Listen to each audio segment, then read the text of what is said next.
네, 여러분 반갑습니다. 정보입니다.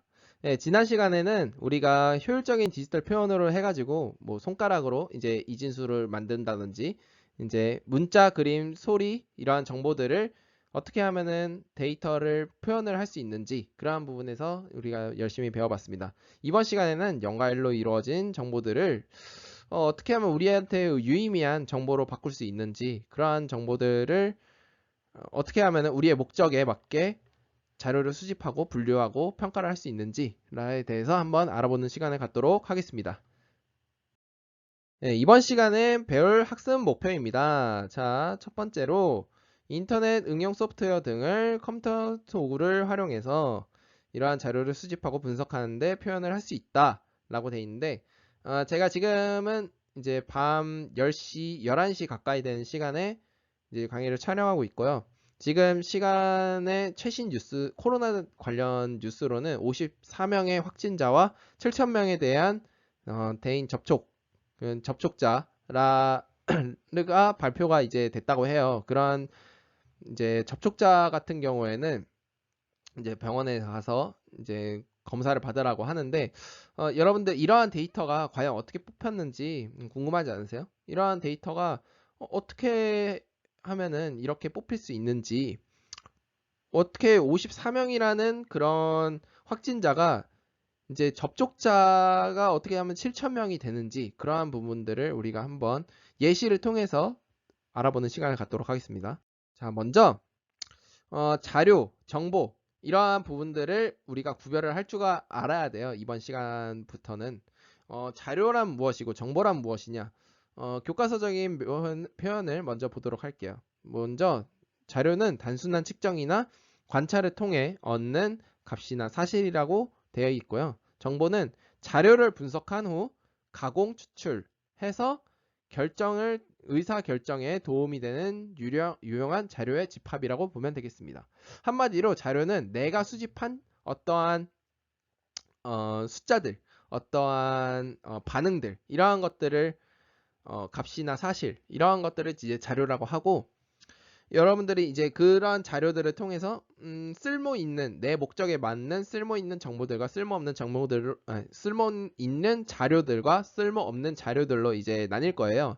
그러한 쓸모 있거나 없거나 했을 때 쓸모 있는 것들을 통해서 내 목적에 맞게 그것들을 정보들을 가공을 해서 이러한 내 의견에 또는 내 주장 또는 내가 어떠한 부분에 있어서 결정을 하는데 도움이 되는 그러한 부분들을 이제 정보라고 사용을 합니다. 그래서 우리가 정보라는 교과가 왜 정보인지 여러분들 한번 생각해 보셨으면 합니다.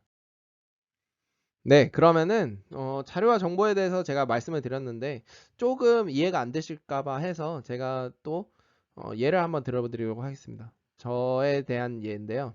제가 이제 강릉으로 대학교를 갔는데 대학교를 강릉으로 선택한 이유는 첫 번째는 외할머니 집이 거기 있어서요. 그리고 두 번째는 바닷가가 있어서요. 그래서 그 두 번째 이유 중에서 저는 학교를 다니다 보고 또 이제 바닷가니까 회를 많이 먹을 거 아니에요. 뭐 회식이나 뭐 이런 거 할 때도 횟집을 많이 갔는데 교수님과 면담을 할 때도 횟집을 갔고 막 이랬는데 그러다 보니까 회에 대한 어느 정도 눈이 좀 떴어요. 그래서 횟집을 내가 해보면 어떨까? 뭐 요리사 자격증이라든지 이런 것도 내가 준비할 수 있고 하니까 일단은 한번 시장을 한번 알아보자 해가지고 제가 이제 강릉에 있는 바닷가에 있는 그 횟집의 사장님들하고 한번 이야기를 해본 적이 있거든요. 거기에서 사장님이 얘기하시길 뭐 자리나 뭐 이런 거는 네가 이제 알아서 할 문제고 조리를 하는 데 있어서 이제 생선이나 뭐 이런 신선도 이런 것들은 대체로 다 바닷가 쪽이니까 평이하다. 경쟁을 하는 데는 회가 중요한 게 아니고 문제는 초장이 이제 어떻게 보면은 시장에 결정적인 영향을 준다. 왜냐하면은 초장 이 값이 어, 어떤 퀄리티를 만드는 데 중요하지만 이게 손님이 많이 증가하면은 그 초장에 대한 수요가 빠르게 증가할 수밖에 없어요. 그래서 그 초장에 대한 값을 먼저 선점을 하는 게 중요하거든요. 그래서 그 초장 값을 어떻게 하면은 아낄 수 있을까? 그래서 발품을 팔아서 저는 조사를 했어요. 발품을 판다는 거는 이제 뛰어다니면서 이제 대중교통이나 차를 이용해서 이제 조사를 했는데 막 조사를 했어요. 그러다가 한 업체를 알게 돼서 그 업체와 이제 이야기를 했어요. 아, 이 가격까지 해주세요. 뭐 해가지고 뭐 저는 이제 또 신생 업자니까 이제 계약을 이제 하는 동시에 뭐 디스카운트도 이제 한다고 했어요. 그래가지고 그런 것들을 이제 정보를 이제 저는 인터넷 커뮤니티에 이제 뿌렸죠. 아, 물론 이런 것들은 제 개인 상상입니다. 제가 뭐 저는 물론 회를 좋아했어요. 근데 이것들이 다 제 어떤 경험담은 아니고 조금 픽션까지 섞였어요. 그래가지고 제가 이렇게 해서 인터넷에 이제 공유까지 했어요. 이제 데이터들을 이제 해가지고 제 개인 여담과 함께 이제 했는데 이제 제 스승님이 있거든요. 제 스승님이 있는데 제 스승님은 제일 초장을 맛있게 하는 횟집이에요. 그 제일 초장을 맛있게 만드는 횟집인데 이런 초장에 대해서 제일 정보가 어떻게 보면은 제일 빠르기도 하거든요. 왜냐하면 전국에 있는 수제자들이 있다 보니까 초장값이 제일 적은 곳이 그러한 부분이라는 걸 이 장인분은 알아요. 근데 초장값이 제일 적은 곳이라고 제가 인터넷에 자료를 올렸을 때 이분은 어떻게 반응을 할까요? 별로 막 그렇게 신경을 안 쓸 것 같아요. 왜냐하면은 이 사람한테 가격이 중요한 게 아니고 이 사람한테는 장인 정신으로서 초장에 대한 지금 저녁이라서 되게 배고픈데 초장을 싸게 매입을 하는 거는 별로 의미가 없어요. 이 사람한테는 초장을 맛있게 할 수 있는 어떠한 방법에 대해서 고민을 할 거란 말이죠. 그러면은 이 장인한테는 제가 올린 그런 정보들이 자료로 우선 평가가 될까요? 아니면 정보로서 우선 평가가 될까요? 아마도 제 생각에는 이 장인인 분은 제가 올린 그런 정보에 대해서 자료인 동시에 좀 쓸모없는 자료라고 이제 생각을 할 수 있겠어요. 물론 이제 좀 신생업자로 이제 성장을 하거나 뭐 이런 사람들에게는 이제 되게 유용한 정보가 될 수도 있겠지만 지금 이제 장인의 입장으로서는 뭐 초장값이 싸다고 뭐 내 초장을 이길 수 있겠어? 이렇게 이럴 수 있잖아요. 그래서 이런 자료나 정보는 사용 용도에 따라서 뭐 정보가 되기도 하고 자료가 되기도 합니다.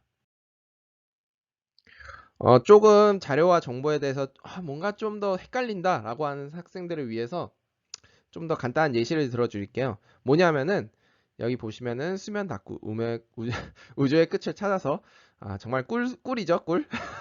자는데 이만한 다큐도 없는 것 같아요. 그리고 여기 보면은 NGC 우주 스페셜 1부 우주의 끝을 찾아서라는 이러한 다큐 두 개가 있는데 이것들이 연달아 있는 거를 제가 검색창에서 보고 이게 자료와 정보를 구별하는데 좀 도움이 되겠다라고 해서 제가 어, 유튜브 검색을 찬스를 썼는데 뭐냐면은 자료라는 건 4시간짜리 우주는 어떻게 구성되어 있는가 그리고 틀어놓고 잔다? 이거는 정보가 될 수는 없어요. 왜냐하면은 정보는 내가 생각을 하고 내가 자료를 이제 융합을 해서 공유까지는 아니더라도 융합을 하고 거기에 대한 결론을 도출해야 되기 때문에 어떤 목적성이 있어요. 뭐 물론 목적성이 자기 위해서라는 거일 수도 있지만 그 자기 위해서는 정보에서는 목적이 될 수는 없어요. 왜냐하면은 이 자료라는 어떤 기술을 통해서 내 잠이라는 목적을 이룬 거기 때문에 현실적으로 그런 거를 정보라고 하기는 좀 어렵고요. 이렇게 뭐 위에 있는 거는 그래서 자료라고 이제 여러분들이 생각을 하시면 되고 이러한 내가 만약에 지구과학이라는 그런 과목을 공부하는 중에 우주에 대한 이야기를 좀 더 조사하고 데이터가 필요하다라고 했을 때 이러한 것들은 굉장히 유의미할 수 있겠죠. 이러한 것들을 이제 정보라고 생각을 해주시면 되겠습니다. 자, 그러면은 자료의 수집에 대해서 이제 말씀을 드릴 건데요.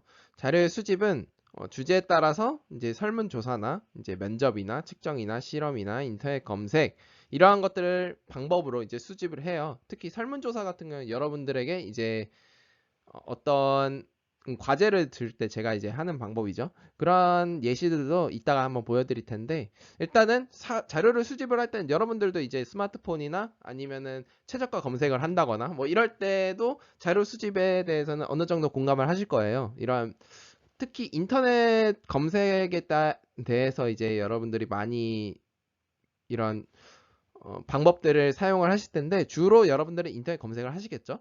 그래서 저도 예시를 인터넷 검색으로 한번 찾아봤었어요. 그래서 한번 살펴보는 시간을 갖도록 하겠습니다. 자, 그래서 이제 조사나 실험을 통해서 이제 자료들을 이제 수집을 하는데, 그러면은 우리 한번 알아보는 시간을 갖도록 할게요. 뭘 알아보느냐? 어떻게 하면 54명의 확진자를 알아내고, 또 거기에서 7,000명이라는 숫자가 어떻게 나왔는지, 그러한 것들을 어떻게 자료를 수집을 했는지 한번 보건당국의 이제 공식 사이트, 거기에 있는 데이터들을, 아니 정보들을 우리가 한번 살펴보는 시간을 갖도록 하겠습니다. 자, 이게 이제 코로나19 사이트인데요. 이제 여러분들도 보셨으리라 생각하세요. 이제 오늘은 얼마나 증가를 했냐, 이런 거를 숫자를 이제 조금 이제 중요한 데이터라든지 아니면은 중요한 정보들, 이러한 것들을 좀 제공하는 사이트인데, 정부에서 운영하는 사이트예요. 그래서 여기 보시면은 역학조사 및 접촉자 게을링을 통한 확산 차단이라고 해서 어떻게 우리가 자료를 이제 조사를 하고 있는지를 이제 보거든요. 그래서 여기 보시면은 환자 발생 시 중앙자치단체는 이제 감염을 추적하고 접촉자를 격리하고 있습니다. 라고 해서 여기 환자 인터뷰를 통해서 동선 등 기본적인 정보를 파악, 그 다음에 의료진 및 가족의 추가적인 인터뷰가 이루어집니다. 이제 만약에 양성 반응이 일어났다고 하면은 이러한 단계를 하면서 이제 자료를 수집을 하는 거죠. 그래서 조사 단계에서 파악된 정보의 보완이 필요하다고 판단된 경우, 즉 뭔가 좀 자료가, 우리가 알아내고자 하는 자료가 좀 부족한 경우에는 객관적인 정보를 수집을 확인할 수 있습니다. 여기서 이제 여러분들은 이제 뉴스에서 보셨겠지만, 어떠한 이제 확진자에 대한 권리가 조금 많이 유포가 되고 있지 않느냐, 이러한 것들이 이제 발생하게 돼가지고 거기에 대해서 또 추가적으로 또 브리핑을 한 걸로 알고 있는데, 이러한 것들로도 이제 자료를 수집을 할 수가 있는 거죠. 그래서 이러한 것들을 통해서 이제 확진자를 막기 위해서 정부가 힘쓰고 있다라는 내용이 있고, 접촉자도 이제 감염 경로를 중심으로 동거인 접촉자, 확진 접촉자, 최종일 다음 날부터 최대 잠복기인 이러한 14일 동안 이제 격리를 한다고 하는데, 이러한 숫자가 어떻게 7,000명이 나왔냐? 이제 아까도 말했지만 역학조사에서 이제 핸드폰이나 기록, CCTV, 이제 객관적인 정보를 통해서 의무 기록, 개인정보, CCTV, 신용카드, 이러한 것들로 다녀간 가게들, 거기에 있던 손님들, 이러한 데이터들을 다 모아서 이제 동선을 이제 또 추적을 하고, 거기에서 동선에서 이제 피해자라기보다는 이제 확진자와 이제 밀폐된 공간에 있거나 아니면은 거기서 좀 떨어져 있었어도 같이 있었던 그러한 사람들까지 CCTV나 이런 것들을 개인정보를 수집을 해서 이제 모은다는 거죠.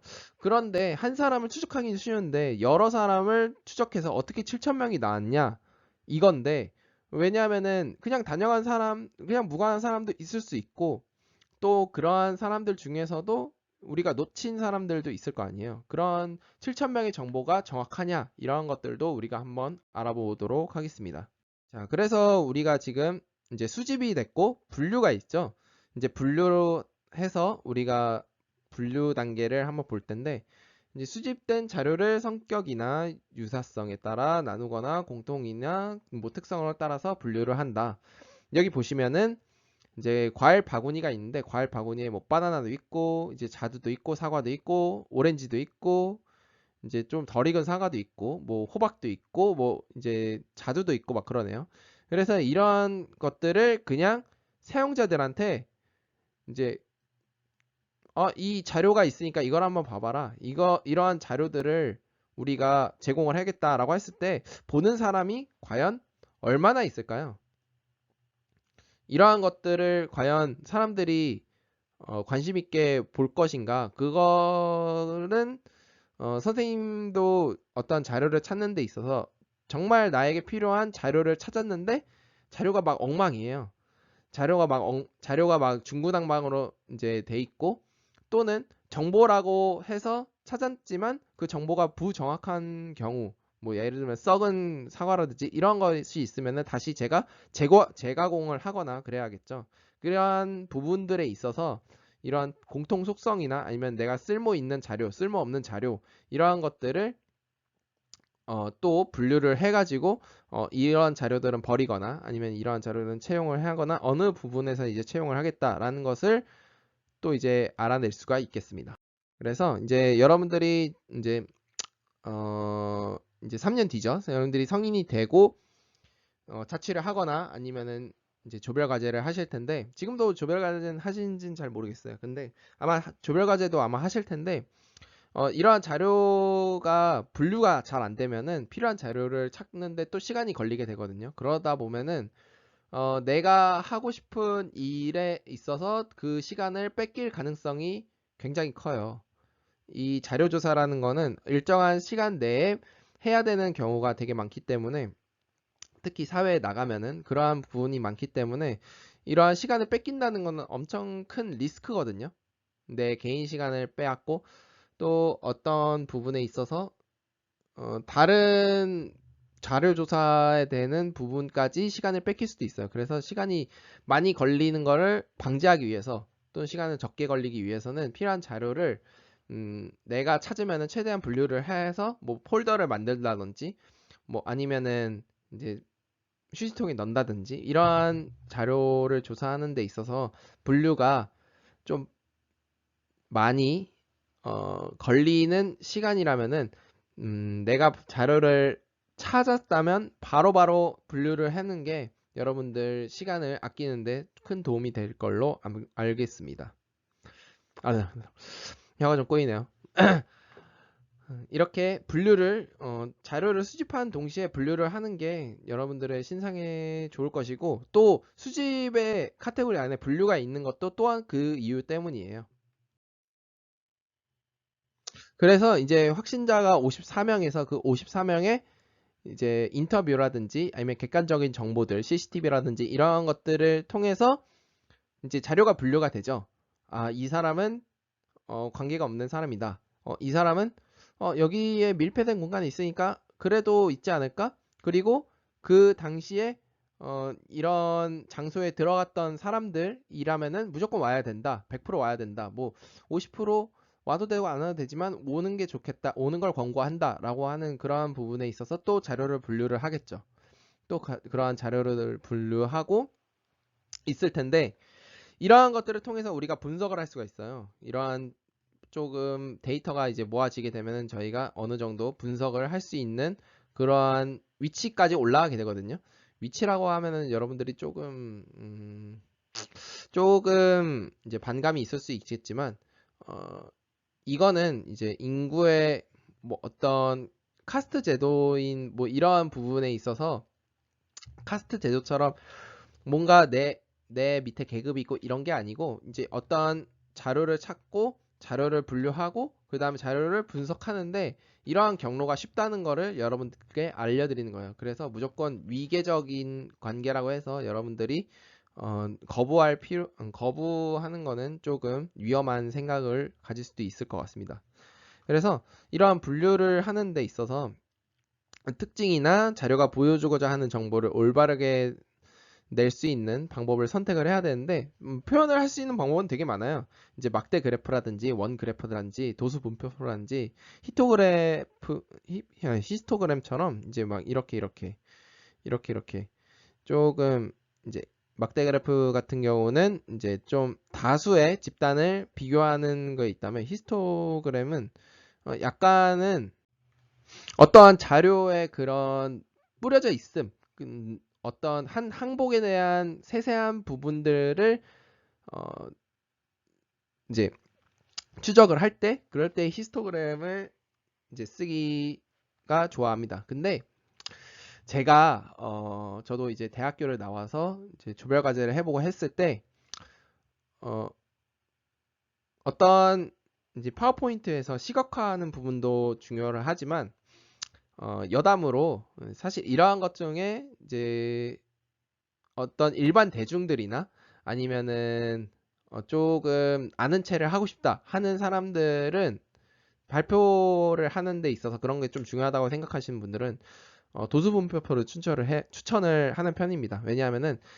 대중들 보통 사람들은 숫자에 좀 약한 부분이 있기 때문에 좀 내가 다른 사람들을 좀 억누르고 싶다. 다른 발표자들을 억누르고 싶고 뭔가 좀 전문적인 것처럼 보이고 싶다 할 때는 이러한 숫자들을 좀 보여주면서 이제 좀 억누르게 하는 게 좀 효과적이더라고요. 제 개인으로 봤을 땐. 근데 여러분들은 어떠한 상대방에게 억누르는 부분뿐만 아니라 설득을 요구를 해야 되잖아요. 그래서 선생님이 최근 책에서 이제 부드러운 카리스마란 주제로 했을 때 상대방에게 좀 최선의 예의를 갖추고 하는 것이 그 사람이 어떠한 두려움을 느낀다고 이제 그런 주장이 있는 글을 봤어요. 그래서 그런 부드러운 카리스마를 통해서 상대방을 설득하고 싶을 때 이러한 시각적인 부분, 상대방이 좀 더 어떻게 하면 잘 보일 수 있을까? 어떻게 하면 이 데이터가 상대방에게 더 다가갈 수 있을까? 라는 고민을 통해서 이러한 자료 분석을 선택을 하고 방법을 선택을 하는 게 좀 더 여러분들께 나중에는 더 큰 이익을 줄 수 있다고 생각을 합니다. 네, 그러면은 이제 자료 분석에 한번 예시를 한번 제가 들어볼 텐데요. 이게 이 표가 이 표가 어디서 많이 보시지 않았어요? 여러분들이 이제 과제를 했던 거예요. 과제를 했던 건데 그러한 반응 하나하나를 이제 모아가지고 응답이 총 100개가 됐어요. 이러한 100개가 됐을 때 이러한 어떻게 보면은 이거를 저는 하나의 정보로 이제 봤거든요. 유의미한 정보로 보고 이제 봤는데 어떠한 정보로 했냐고 어떠한 정보로 이거를 데이터를 모았냐면은 여러분들께 내가 가지고 있는 이런 인터넷이나 아니면 PC 쪽에 개인 정보에 대한 그런 설문조사를 했었잖아요, 저희가. 이제 그러한 정보들을 봤을 때 이러한 데이터들이 과연 어떠한 의미를 주는가에 대해서 제가 한번 설명을 해드리도록 하겠습니다. 자, 첫 번째는 여러분들이 개인 정보에 대해서 얼만큼 관심이 있는지 그런 관심도를 아마 척도를 낼 수 있을 겁니다. 그래서 두 개를 했다는 사람들이 제일 많았는데요. 두 개를 했다라는 것은 29%에 대한 이 대중들은 이제 대중이라고 할게요. 편하게. 대중들은 개인정보에 대해서 그렇게 관심을 가지고 있지 않다라고 이제 표현을 할 수가 있고 이제 거의 한 5개까지 이 5개까지가 거의 50%가 이제 넘죠. 50%가 넘으면서 한 70% 가까이 이제 되는 이 결과치를 보면서 내가 이제 좀 더 이러한 정보 교육에 있어서 좀 더 생활에 밀접한 그런 교육을 해야겠다라고 생각이 들었고요. 그때부터 이제 좀 코로나나 아니면 사회 이슈에 대해서 좀 더 방향성이 이제 교육에 대한 방향성이 바뀐 것 같아요. 그래서 이제 두 번째로 이러한 개수들을 보고 또 이런 응답자 수들을 봤을 때 내 수업을 과연 듣는 학생들이 실질적으로 얼마나 되냐 이러한 것들도 이제 확인을 할 수가 있어가지고 120명에 대한 정원이 있는데 그 중에 100명이 이제 대답을 했다면은 내 수업에 100명에 대한 학생들은 내 수업에 잘 따라오고 있지만 20명에 대한 학생들은 이런 거에 대해서 잘 체크를 못하고 있구나. 그러면은 체크를 하기 위해서는 이 수업에 대한 어떤 부분에 있어서 설계를 바꿔야겠다라고 하는 부분들이 있었습니다. 예, 이러한 데이터들을 통해서 저는 크게 두 가지에 대한 결론을 냈고요. 그래서 여러분들의 이런 설문조사들을 통해서 제가 수업을 나날이 발전할 수 있는 그런 부분들이 될 수 있어서 여러분들께 참 감사하다는 이야기를 하고 싶습니다. 자, 그래서 자료와 수집계 분석의 표현이라고 테마를 거창하게 적어놨는데 여기 보시면은 이제 자료의 수집이라고 해서 이제 자료를 수집을 합니다. 이제 포털 사이트도 있는데 어, 제가 EBS 그쪽에다가 설명란에다가 링크를 달아줄 거예요. 거기가 여러분들이 보시기에 고등학생분들이 보시기에 좀 더 편하게 돼 있더라고요. 그래서 이러한 부분들을 제가 링크로 한번 올려드리고 그래서 이러한 그래프를 사용해서 뭐 인구 증감 현상을 분석을 하는데 이제 꺾은선 그래프나 이제 막대 그래프 이런 걸로 이제 데이터를 줬어요. 그래서 이제 뭐 이러한 것들을 이제 다른 사람한테 공유를 할 때 뭐 클라우딩 서비스가 아니라도 괜찮아요. 이러한 것들을 파일로 사람들한테 보내줄 수 있는데 대충 요즘 추세는 이제 공유라는 말이 좀 키워드가 된 게 거의 클라우드 서비스가 이제 나타났을 시기쯤에 이제 공유란 말이 트래픽이 좀 더 높아지고 더 활성화가 됐거든요. 그래서 클라우딩 컴퓨팅 시스템을 여러분들이 잘만 사용하시면은 어느 전문가 못지않게 이제 다른 대중들의 이제 부러움을 사면서 어 이제 다른 이제 정보를 듣지 않는 학생들에게 와 이거 뭐야? 와 너 이런 것도 사용할 줄 알아? 이러한 반응을 들을 수 있을 겁니다. 단 주의해야 할 점은 여기에는 잘 나와 있지 않은데 이제 개인 정보나 자료와 정보 이제 자료와 정보들을 공유할 때는 당연히 개인 정보가 이제 들어갈 수도 있겠죠. 그러한 정보들은 좀 피해서 이제 하신 거를 추천드립니다. 제가 아까 음, 어떤 부분에 있어서 이제 통계를 이제 가져왔잖아요. 분석을 했을 때. 그러한 분석을 했을 때 여러분들의 학번이나 이름이 들어가 있으면은 그러한 부분도 개인정보를 침해할 수 있겠죠. 그래서 이러한 부분들, 개인정보는 조심히 다뤄서 이제 통계를 내야 됩니다. 네, 아까 보신 건데요. 이제 링크를 통해서 설문조사를 했을 때 이러한 반응들이 이제 일어나고 제가 아까 결론을 두 가지를 했었죠. 이런 두 가지들을 결론을 낼 수 있었다라는 것들을 여러분들께 소개해 드렸습니다. 그리고 이제 빅데이터라는 부분이 있는데 이 빅데이터는 대용량의 데이터를 이제 추출을 하는 거예요. 인터넷상이나 아니면은 이제 여러분들이 사용하는 카카오페이 맞나요? 카카오페이라든지 아니면 삼성페이 아니면은 체크카드 뭐 버스 이용 뭐 이런 것들을 정보들을 이제 수집을 해서 새로운 가치를 추출해내고 대용량의 데이터를 통해서 어떠한 한 주장을 낼 수 있도록 결과를 분석을 하는 거예요. 그러니까 빅데이터라는 거는 내가 어떠한 자료들을 컴퓨터한테 맡길 때 그 컴퓨터가 어떤 새로운 주장들을 낼 수 있는 그러한 부분이라고 생각을 하면 됩니다. 그래서 빅데이터의 특징이라고 하면은 많은 양의 데이터, 양, 다양성, 속도라고 하는데 양은 많은 양의 데이터, 다양성은 데이터의 다양한 형태, 속도는 고속의 데이터를 처리한다. 그 다음에 플러스로 요즘 추세가 이제 가짜 뉴스라든지 정보의 이제 정확성을 유지하다 보니까 이런 빅데이터 중에 하나로 이제 정확성을 또 따지게 됩니다. 그래서 이 정확성에 대한 시장도 수요가 나날이 증가를 하고 있습니다. 그래서 여러분들이 만약에 인문학 쪽으로 가더라도 이러한 정확성을 어떻게 하면은 표현을 할 수 있는가 이런 거에 대해서 또 고민을 해봐야 된다고 저는 개인적으로 생각을 합니다. 음?